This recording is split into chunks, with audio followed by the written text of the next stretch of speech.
I want you to understand, it's hard to stand here and look at these babies. They should be on a playground somewhere,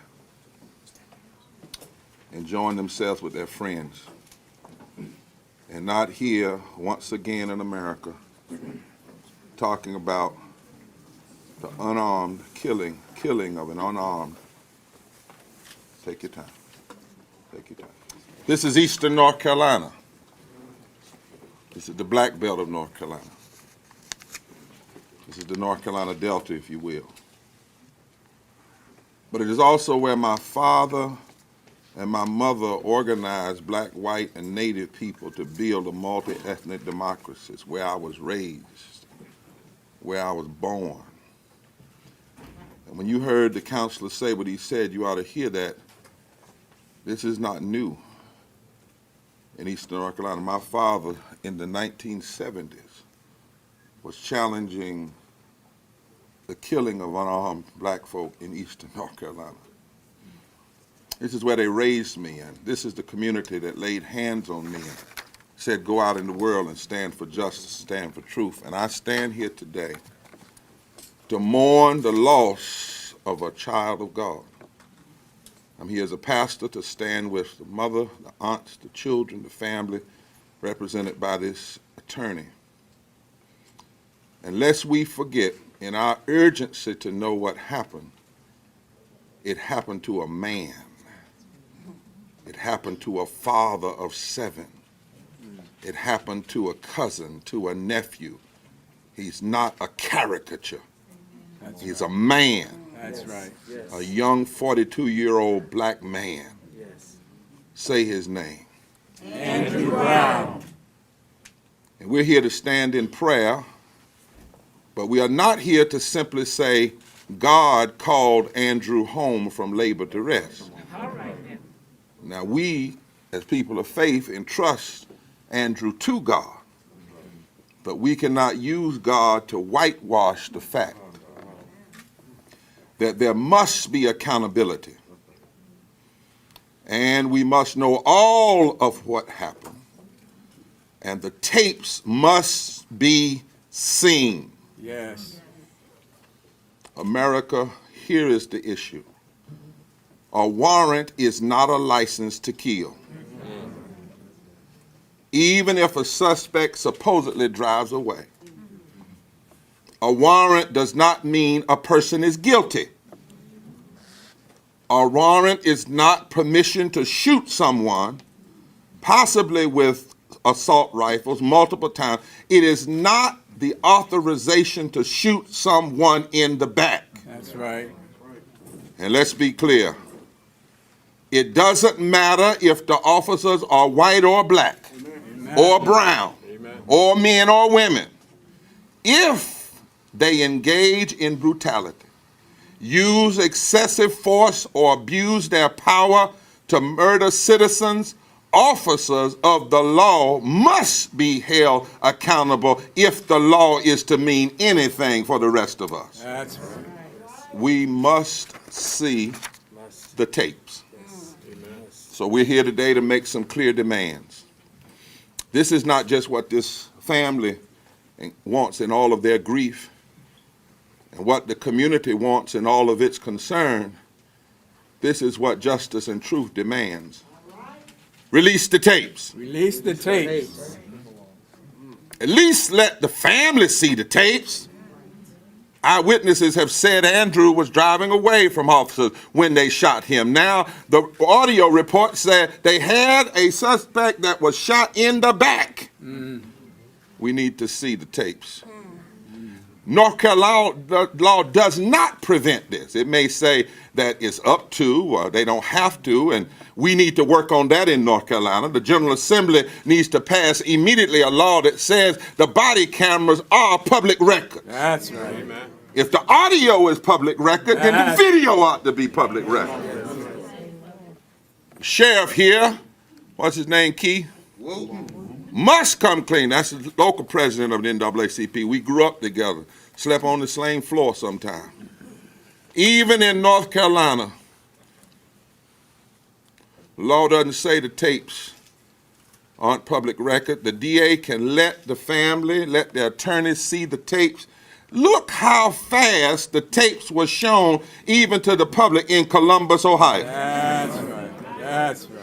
And that happened in these same United States of America. There you go. Now, the DA, the sheriff, they know what's on the tape. The family needs to know what's on the tape. They need to know what happened to Andrew. They need to know when it happened. They need to know why it happened, because all they know right now is he's dead. And he can no longer speak on this side of reality. The sheriff, the DA can tell the community the truth. And listen here, we got to be clear about this. The other officers, if you know the truth, you can tell it. This is no time to hide behind a wall of silence. To protect and serve this community in a moment like this, you must give people the truth about what happened. To the community and to the young folk and to the pastors and the protesters, young and old. White, and I want the media to keep showing it, white and black and brown and young and old and women and men and gay and straight in eastern North Carolina are marching. That's right. You need to pay attention to that. This the South. That's right. And you look at that crowd of young people out there. All of them saying, release the tapes. All of them saying, Black Lives Matter. White just as loud as black. Because people in America who have a heart and a humanity and a conscience are sick of this. Yes, yes. This doesn't just impact the Brown family, so y'all stay vigilant but never violent. Stay vigilant. Yes. Like Dr. King said, confront injustice, but confront it nonviolently. Amen. And confront it vigilantly. And this doesn't only affect black people. We need truth, because no one is safe if the people we entrust to enforce the law abuse their power. A badge and a gun and a right to have a piece of paper and walk into somebody's house and take a loved one out of that house is too much power for a bigot. It's too much power for somebody that's quick on the trigger. It's too much power how to use proper restraint. A police person is the only person I know, Dr. Spearman, and I'm nonviolent, but he's the only person, or she's the only person I know that can come to my house, knock on my door with nothing but a piece of paper, take my wife, take my child, take them downtown, and I say, baby, I'll see you when I get down there. Wow. He's the only one. He had too much power. Clergy in this city, black, white, and brown, should be united in calling for the release of these tapes, for the family to see the tapes and the truth about this case and about what happened. Say his name. Andrew Brown. If the shooting and the killing was self-defense or proper use of force, then show the truth. If it wasn't, show the truth. But sheriff, DA, law enforcement, you can't just shut up. You must speak up. And this is why you must do it now. And I'm going to close with these final comments. Last night I pulled an article, Counselor, that News One did in 2020, and it showed where 8 white violent criminals who had committed mass murder, and some of them resisted, all got arrested. They were all white. They all had killed somebody. Some of them had done mass killings. Some of them resisted, but they all got. Dalen Roof got arrested, who killed folk in the AME church, and somebody said got a sandwich. Wow. Yeah. That's right. And he murdered folk and left the scene. They didn't get shot, they didn't get choked, they didn't get beaten, or killed, but far too often, if you're black or brown, you can be unarmed and still be killed. Police persons are not on the spot executioners, judge and jury. Black people, just like everyone else, are innocent until proven guilty.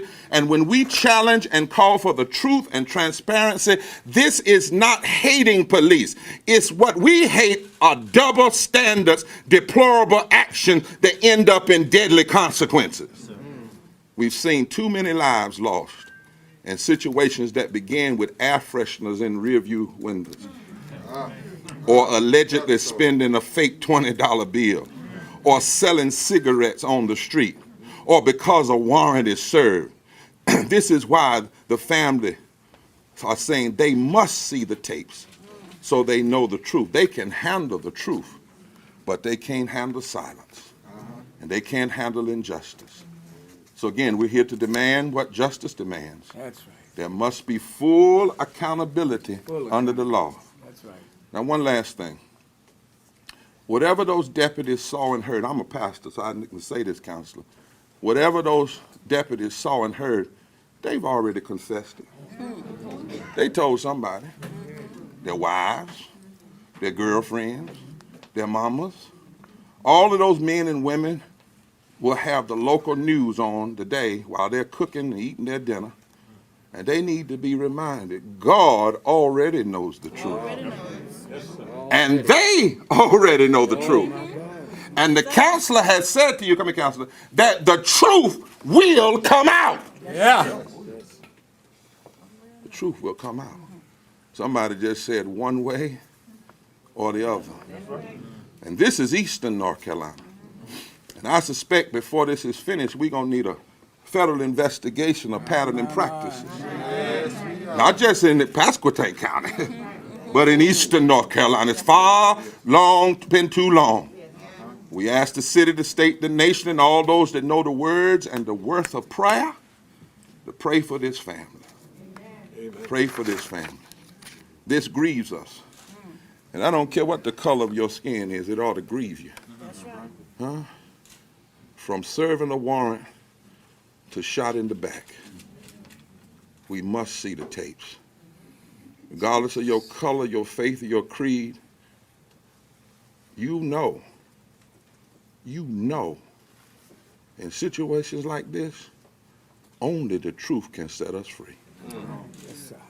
And if you know that, and you have humanity in you, then join us. Join this counselor, join this family, join those minor children. There's 5 minor children, minors. Join us in demanding complete truth and full transparency. That's all we want. That's all we demand. Justice. That's all we've ever asked of America. Full and complete transparency and justice. The first principle of the Constitution, establish justice.